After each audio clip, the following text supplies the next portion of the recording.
स्वागत है आपका मेरे YouTube चैनल पे वीपी मार्केटिंग। फेयर ट्रेड आज का केस स्टडी है।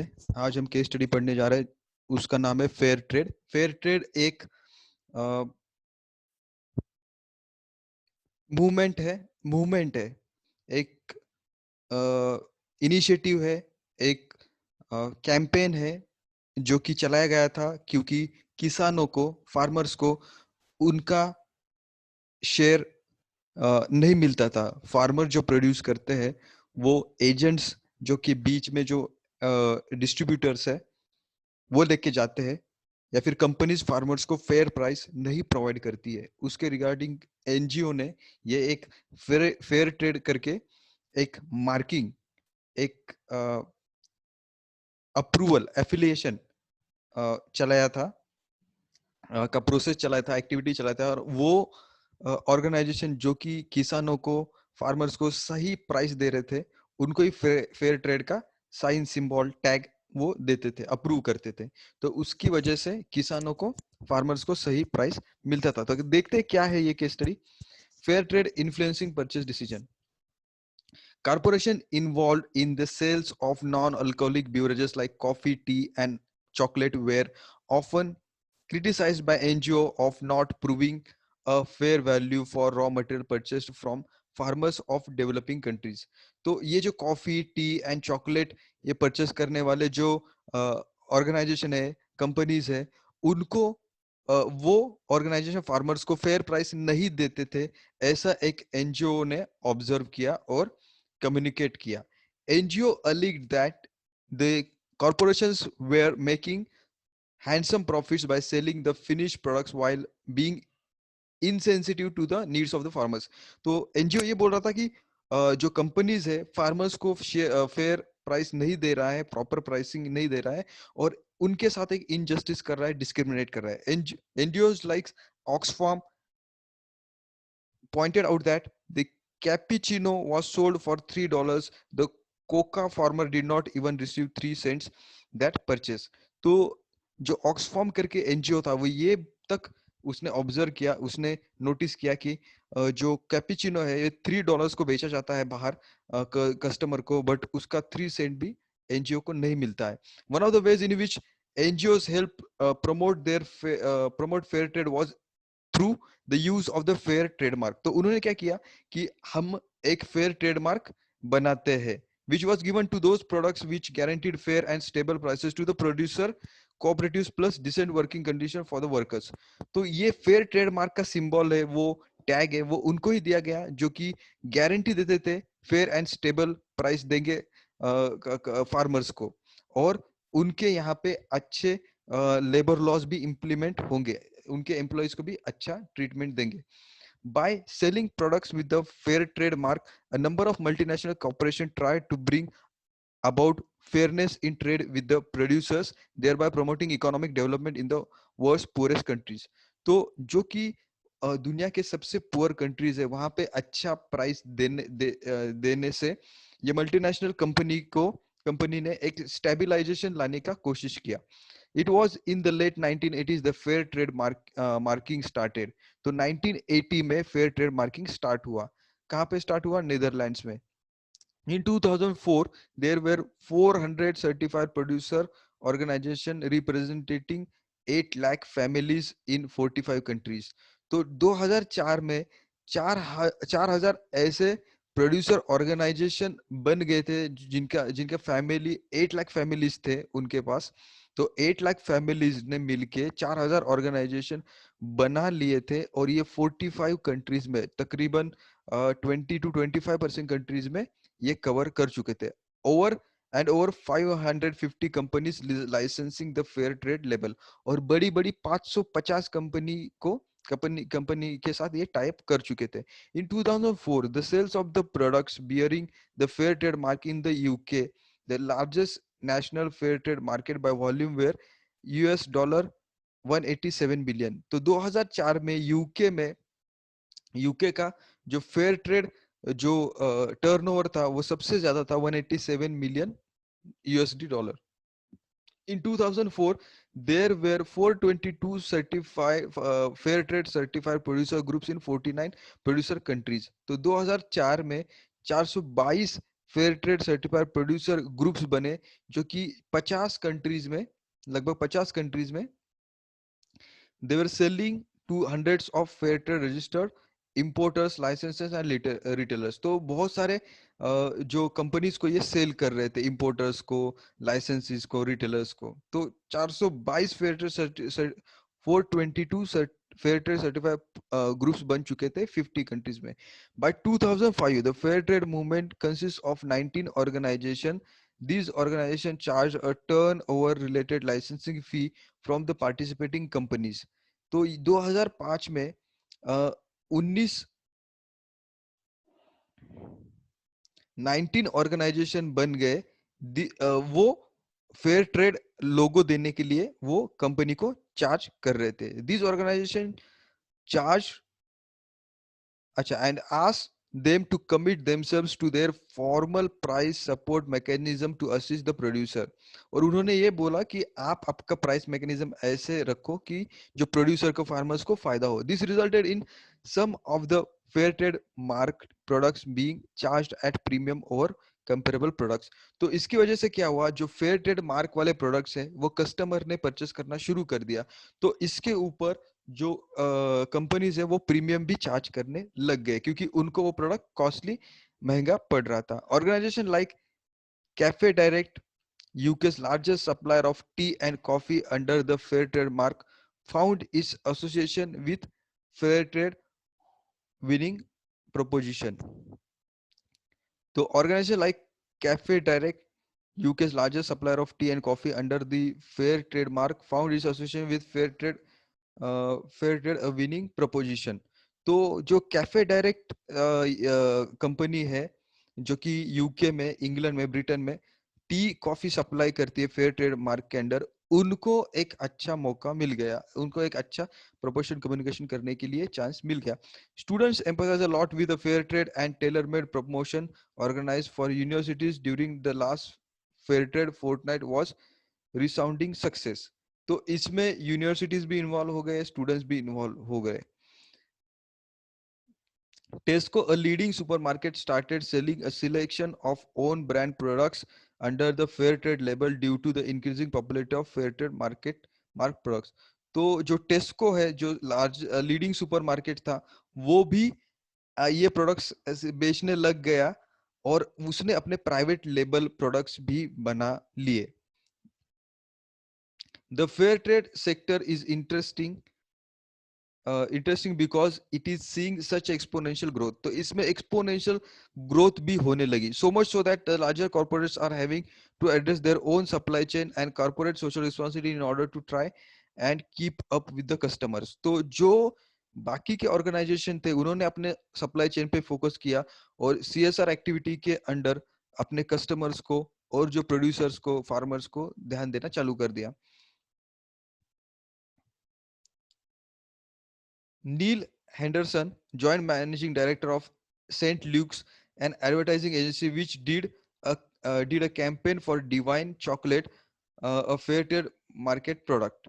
Coffee chains like Starbucks, Costa Coffee, and Pret Pret a manager also started offering fair trade coffee।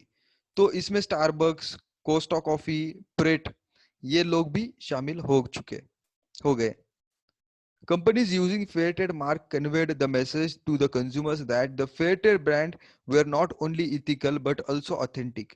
Companies using fair trade mark conveyed a message to the consumers that fair trade brand is, तो ये ethical ethical movement नहीं था, but ये authentic movement भी था। किसके लिए authentic? The origin of the produce could be traced। तो इसका origin, जहां से जो रॉ मटेरियल इंग्रेडिएंट्स आ रहा है, उसका जो सोर्स है, वो ओरिजिन है, वो भी ट्रेस कर सकते हैं इस फेयर ट्रेड मार्क जो मूवमेंट चल रहा था उससे। This turned out to be a good sales proposition in an environment where an increasing number of consumers had become aware of origin of the goods they were purchasing। तो यहाँ पे इतना problem नहीं है इंडिया में, क्योंकि बहुत सारे एग्रीकल्चरल प्रोड्यूस हमारे पास है, तो कोई एडल्ट्रेशन या कोई मिलावट नहीं होती, कोई करप्शन नहीं होता, या फिर कुछ मिक्सिंग नहीं होती। But in European countries, American countries, the mixing, ingredients, adulteration, ये बहुत बड़ी समस्या है. वहाँ पे फूड प्रोडक्ट्स में बहुत सारा एडल्ट्रेशन होता है. तो उसके लिए ओरिजिन ऑफ जो प्रोड्यूस है वो सबसे इम्पोर्टेंट है कस्टमर्स के लिए.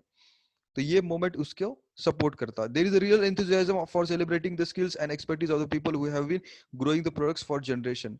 तो जो लोग रियल फार्मर्स थे वो सालों से उनकी पीढ़ियों से 2-4 पीढ़ियों से जो अपने प्रोडक्ट्स बना रहे थे, ये उनको बहुत फायदा हुआ. Consumers are more sensitised these days to the idea that if you want quality you have to pay for it. तो कंज्यूमर को भी पता है अगर आपको जेन्युइन प्रोडक्ट चाहिए, अगर आपको अच्छा प्रोडक्ट चाहिए, अगर आपको क्वालिटी प्रोडक्ट चाहिए तो आपको थोड़ा सा ज्यादा पे करना पड़ेगा. Continuing bar using the fair trade mark also help business organizations to get publicity in the media. तो fair trade mark से PR activities, advertising easy हो गई, communication, promotion, advertisement easy हो गई. Dialogues were going on among 19 organizations under the fair trade umbrella about the need to encourage participation from the big food and drink groups to make their products and services fair trade mark. तो 19 बड़े organisation ये बोल रहे हैं कि बड़े बड़े जो कंपनी है उनको भी इसमें पार्टिसिपेट करना चाहिए. दो critics mention that such a move could result in dilution of the ideologies that the fair trade movement stood for. Maybe many believed that the collaboration was the only way to spread the benefits of fair trade as widely as possible. तो कुछ critics थे वो बोल रहे हैं कि अगर आपको आप पेप्सी, कोको कोला और बड़ी बड़ी कंपनीज को शामिल कर लोगे तो इसका जो मेन पर्पस है वो गायब हो जाएगा और यहाँ पे करप्शन होने का भी चांसेस है और यहाँ पे जो मूवमेंट है पूरा खराब होने का, फेल होने के चांसेस है. Analysts believed that the big companies would soon start launching products which were fair trade mark or would look for alternative ways. Analysts believe that the big companies would soon start launching products which were either fair trade mark or would look for alternative ways to improve their ethical credential during the process of purchase of raw material. तो ऐसा बोला गया कि जो बड़ी companies है वो either fair trade mark लेंगे या फिर उनकी जो प्रैक्टिस है इथिकल प्रैक्टिस पे पूरा कॉन्सेंट्रेट करेंगे और वो कहाँ से रॉ मटेरियल ले रहे हैं उसको ऑथेंटिक करेंगे और उसको एक अच्छा सप्लाई चेन पे फोकस करेंगे और प्रोसेस वो सिस्टम जो प्रोसेस है उसको अपग्रेड करेंगे. Kraft had followed the alternative root.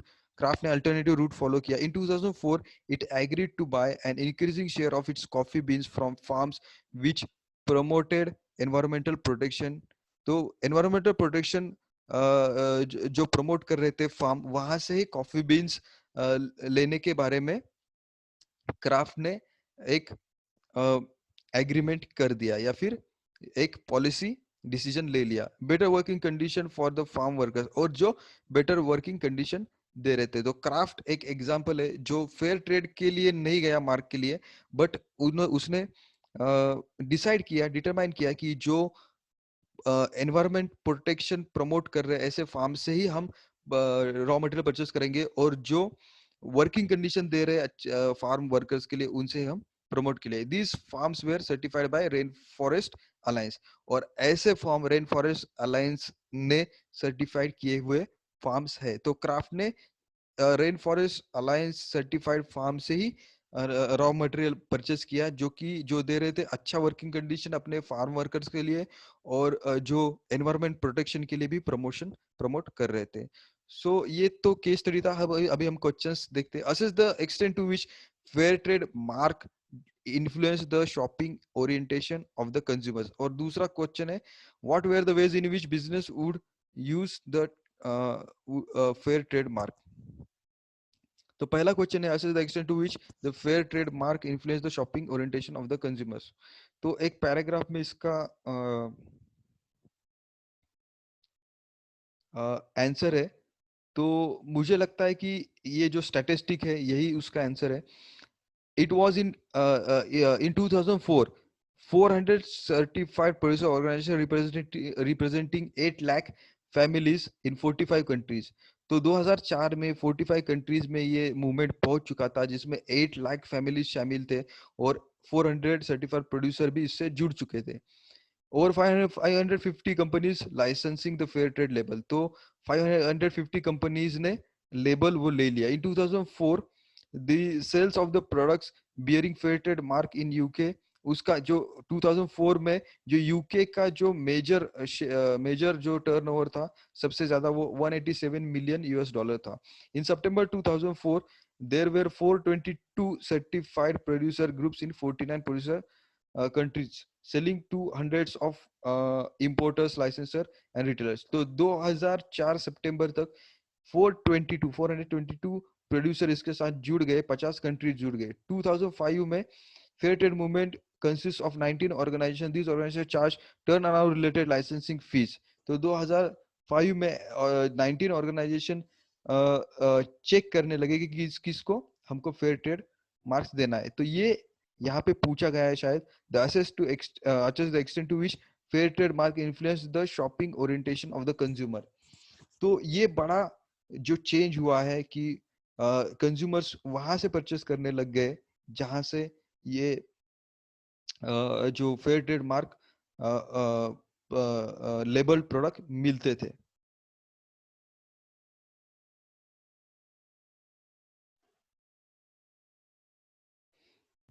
मैं चेक करता हूँ और कहाँ पे तो आंसर और कुछ आंसर हो सकता है क्या इसका.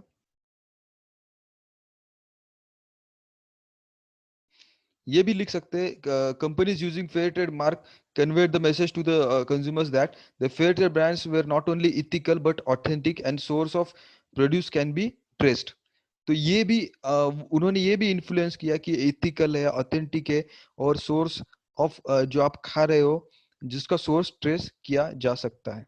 दूसरा क्वेश्चन है, what were the ways in which business word use fair trade mark. तो इसका भी आंसर वही है, मुझे लगता है कि 2004-2005 में बहुत सारे ऑर्गेनाइजेशन ने एक्सेप्ट कर लिया. और यहाँ पे पूछा गया है what are the way in which business would word use fair trade mark.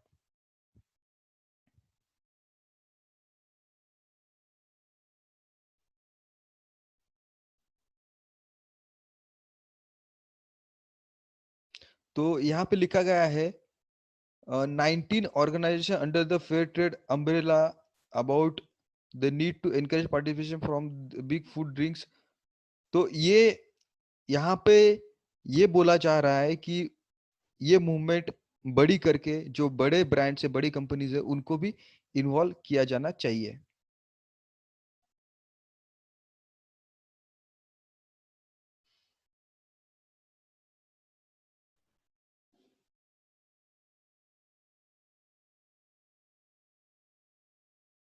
हाँ, एक वेज यहाँ पे ये था कि consumers were sensitise that if you want quality you have to pay more. तो प्रीमियम चार्ज करने लगे. एक तो एक वे यहाँ पे वेज पूछे गए कि कॉर्पोरेट वेज ने किस तरीके से फेयर ट्रेड को एक्सेप्ट किया. एक तो एक्सेप्टेंस यहाँ पे आ गया कि वो प्रीमियम चार्ज करने लग गए. उन्होंने कस्टमर को क्वालिटी के बारे में सेंसिटाइज किया और उन्होंने बोला अगर आपको क्वालिटी प्रोडक्ट चाहिए, ओरिजिनल प्रोडक्ट चाहिए, अच्छा प्रोडक्ट चाहिए, अडल्ट्रेशन नहीं चाहिए और ऑर्गेनिक प्रोडक्ट चाहिए तो आपको थोड़ा सा पैसा और देना पड़ेगा. ये एक चेंज हुआ है.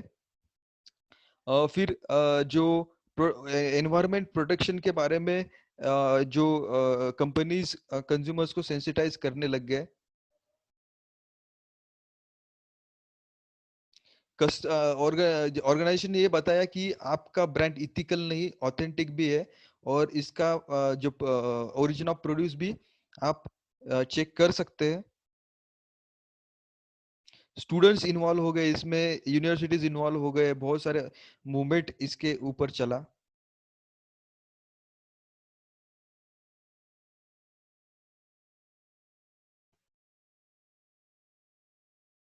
एक्सपोनेंशियल ग्रोथ हो गया इसमें.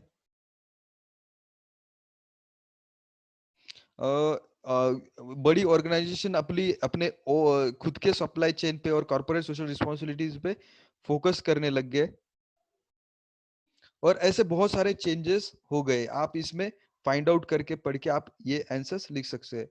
So thank you very much for watching this video. Kindly subscribe to my YouTube channel and kindly like, comment and share.